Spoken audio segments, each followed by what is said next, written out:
guys, it's Merce. Welcome back to my channel where I review horror books with a supernatural focus. But today we're going to do a reading vlog. I am in the Baltic Sea at the moment. It's very stormy outside, very windy. So it is a really good day to just stay inside and do some reading. So I decided to bring these three. And the first one is Scott Smith. This is The Ruins. The next one is Whistling. This is a haunted house story. And Alice by Christina Henry. This is a dark fantasy. So a really cool little eclectic group. And I only brought three because, to be honest, I probably will only be able to finish one. I'm not sure, but I feel like we're really gonna blow away here. I feel like I need to show you what's going on right now. I don't have my proper mic for this camera, so I'm really sorry. It's gonna sound really bad.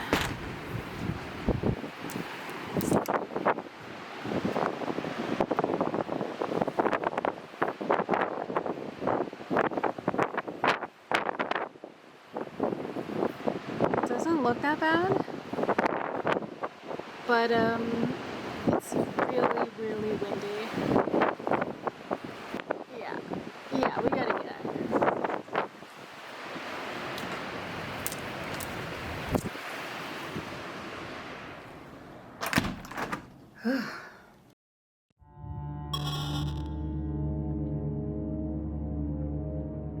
Let me show you some footage that I took of an abandoned place that we discovered down by the water, and I will tell you about the setup for The Ruins. Like I said, I've read about 200 pages.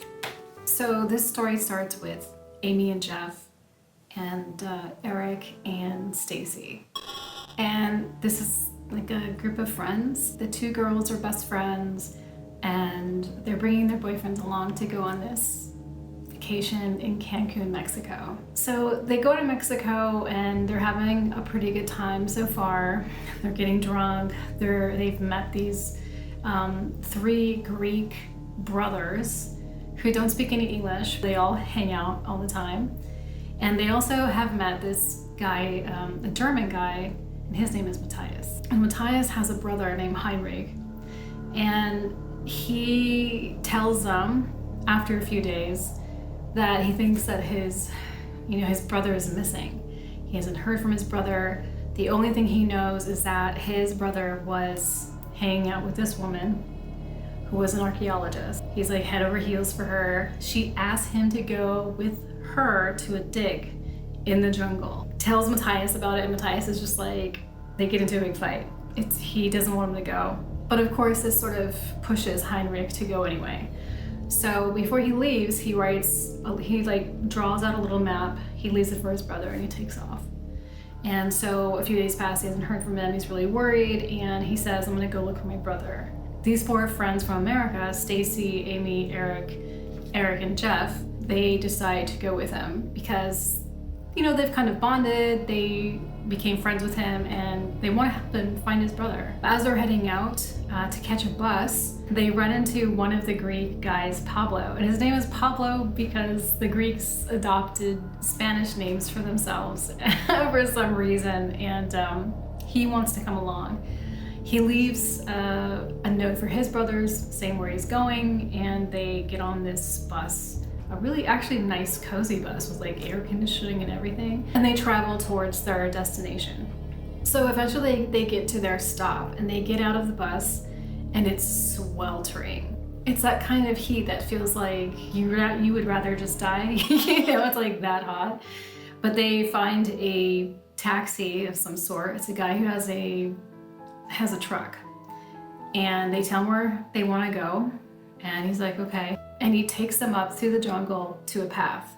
And once they get there, the driver tells one of the girls, he's like, this place is no good, you guys shouldn't go. And she's just like, well, we're going. They're walking on this path and it seems like kind of what you expect. It's really hot, there's a lot of bugs. Eventually they come across this village. They kind of start bickering with each other, like, should we go to the village? Should we get a guide? And ultimately they do decide to go into the village. So that's pretty much the basic setup of this story. So I don't want to tell you any more about it because obviously going on this adventure with them is going to be so much more impacting on your own with them, right? The writing is really good. I like these characters, how we're getting to know them. Like there is some exposition, which I complain about a lot. It's something I don't really like, but I feel like it's done really well here. The author's not trying to tell you everything about their history in like one paragraph, but you're learning things about them in this paragraph that are relevant to something, which is why it's cool and it makes sense. And they feel like real people. You know, they're flawed, they're not perfect, they are all kind of harboring their own secret fears and beliefs, and we see them stumbling through these kind of common tourist mistakes. We also see them making decisions that you want to scream. You know, you want to scream like, don't do that. Something that I really picked up on with what I've read so far is that Scott Smith has a real talent of providing this nuance of horror. It's kind of like these small little things that kind of make it more terrifying. It's very simple, but it's very, very effective. At this point, I don't have any real projections into like what I think is happening, because it's still at a point where I feel like it could, you know, I don't know, anything can kind of really happen. And so 200 pages in, it's still, you know, kind of pulling you along, luring you into the jungle. So it's very exciting. I'm really enjoying this a lot. I know it's going to be a binge read for me. I know that if I finish anything in these 2 weeks, it's going to be this one. All right, so now I want to go ahead and do my normal thingamajig, which is read 20 pages, you know, of each book, talk about it a little bit, talk about the first impressions, and yeah, that's about it. That's all we're gonna do. I think I want to start with Alice. We want to start with this.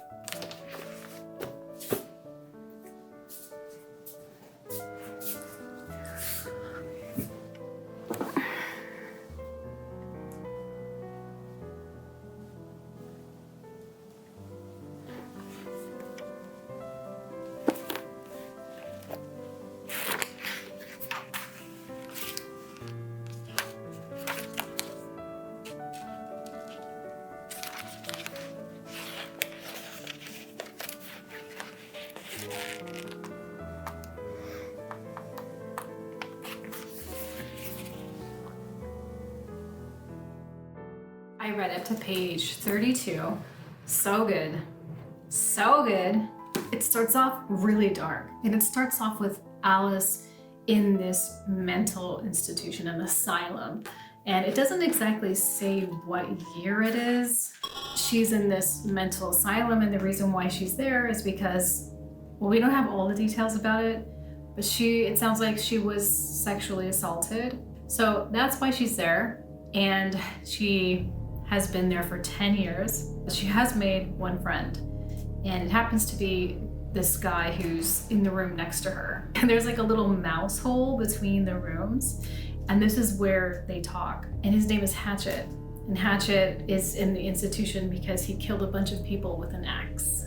Anyway, they're like besties in this insane asylum, and it's, you know, it's everything to them because everything there sucks. Everyone's a dick, basically.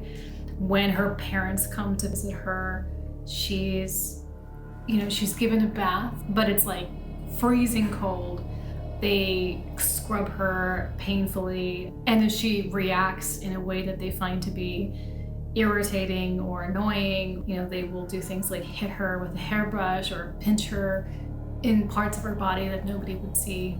So it's a horrible place to be. And she also talks about how they put powders in her food to calm her down and keep her calm during the days, but that she knows that there are this group of other people in the asylum who are given injections, and they are barely alive. Like, their heart's beating, but these injections, they do something to them that make them completely cognitively gone. So she doesn't want that. So she's always really complied as much as she can. We do learn a little bit about her parents, which her parents are kind of just like, kind of disgusted by her. One detail about her assault is that she also had part of her face flayed. So she has a very horrible scar and damage to her face. So her parents just find her repulsive and disgusting. She is in a very terrible state and she's in this horrible place. But there's a fire. Somehow the asylum goes up in flames. Hatchet is able to break out of his room, and Hatchet's pretty powerful person. So he breaks out of his room. He is able to get into her room and drags her out, and they start running for their life. And so where I left them was at this river. But the river is like, it's kind of like the Thames or something, you know, where it was just filled with like sludge and trash and factory runoff, and it's like hardly, like there's no water in there. It's just all that chemicals and stuff. And so they're crossing that river and she's just like gagging, you know, because it's like so disgusting. Really cool. Like this is living up to my Alice in Wonderland dark fantasy thing. And I'm really excited about it. The writing is really nice. Let me just read you a few lines from the first paragraph, because it just got me as soon as they came in. It says, if she moved her head all the way up against the wall and tilted it to the left, she could just see the edge of the moon through the bars. Just a silver sliver, almost close enough to eat. A sliver of cheese, a sliver of cake, a cup of tea, to be polite. Someone had given her a cup of tea once, someone with blue-green eyes and long ears. Funny how she couldn't remember his face, though. I'm assuming this person is the one who assaulted her. She refers to him as the rabbit, but just that first paragraph, I don't know, it's just kind of like, I was like, yeah, it was really working for me. So I'm very excited about this. I think this is going to be awesome. I really do. Like, I'm actually really predicting this is going to be a great read for me. Yeah, stoked on this. And also too, there's 2 other books in the Alice series, The Red Queen and Looking Glass. So I'm just hoping that this is gonna be so sick, so good, so I can get those other books. It's so rare when I come across like a series that I really fall in love with or something, so hopefully, yeah. I am feeling really good about my book choices right now. So now we're gonna move over to The Whistling. This was recommended to me by a commenter on one of my community posts. So I am very interested to see what this is, because like I've been saying before, like a parrot is like, strange dolls appear in abandoned rooms. Yes, I'm just living for that so much. So I'm gonna go ahead and read 20 pages of this. And we start off at the year 1860, so that's pretty cool. And we'll see where we get from there. I'm gonna make some tea though. It's cold, it's windy, it's blustery. Definitely gonna need some tea. It's pretty dark outside. It doesn't take that long. And this book takes place on an island. So reading this book while hearing the wind blowing and just seeing how gray it is outside, and you know, the water isn't too far away from here, it really helped with the mood. So this woman, Elspeth, is on a ship. She's taking it over to this island because she is going to start a job there as a nanny to a little girl. And on her way there, we kind of learn a few things about her. One, she has a secret. She wants to leave her life behind, which is one of the reasons why she wanted to take this job. Which sounds like that's a lot of reasons why women became nannies during this time period, you know, was to like escape something. I mean, at least, you know, fictionally in the books or whatever. But anyway, she does have something going on, but we do know that her sister passed away in a fire, and that has been very, very difficult for her to deal with. And it's one of these reasons why she thinks that she got this job. because the little girl that she will be taking care of had a twin, but the twin passed away. And she's little. She's probably like, I think she's like 8 years old now, 9 years old. Elspeth also does kind of make comments about herself in the sense of that she knows that she doesn't look like these women that garners a lot of attention from people. Like, she's almost invisible. She's more of a wallflower. But this doesn't bother her too much. She finally gets to the island.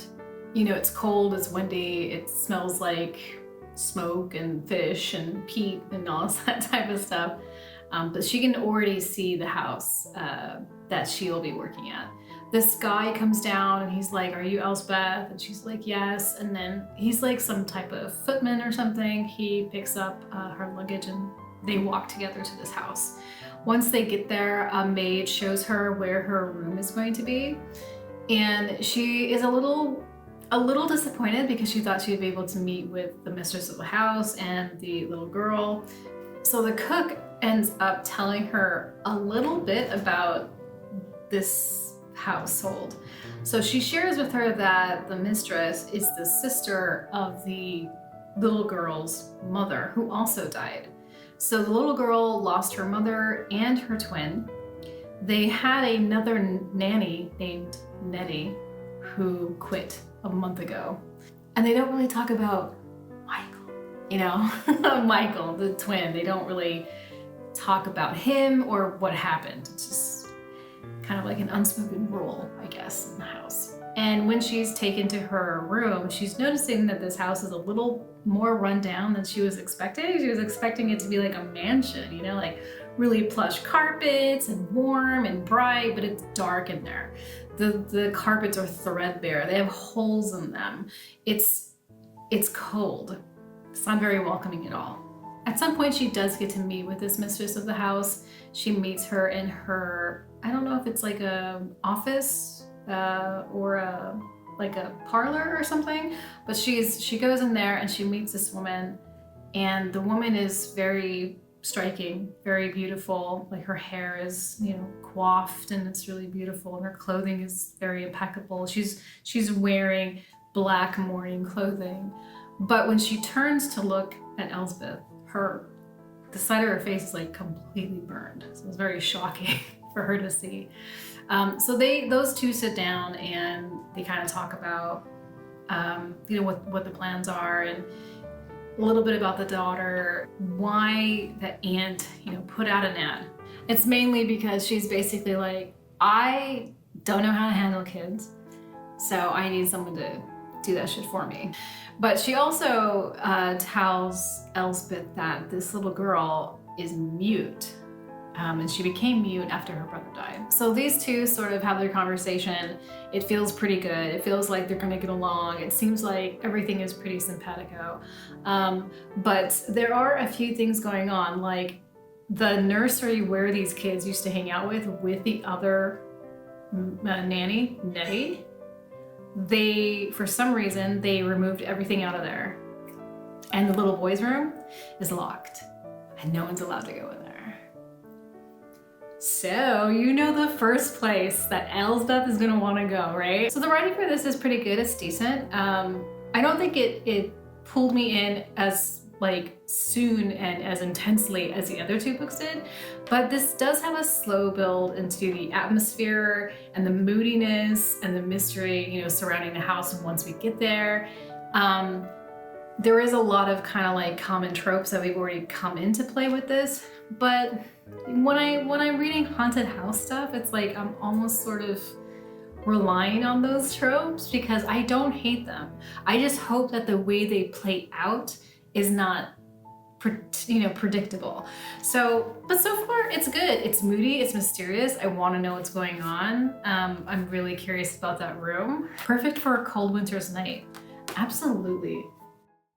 These are the only 3 books that I brought with me. Next week, I will be doing another reading vlog on this, just catching you up a little bit, no spoilers, of course, about kind of what's happening and, you know, how I'm feeling about them, especially the other two, the Whistling and Alice, you know, like, am I still feeling as excited, or, you know, does it feel like it's going to be a good read for me? You know, stuff like that. Thank you so much for hanging out with me today here at the Baltic Sea. If you like this video, please like and comment down below. And if you would like to get more videos from me, please subscribe. Other than that, please look out for yourselves, take care of each other, and I will talk to you next time.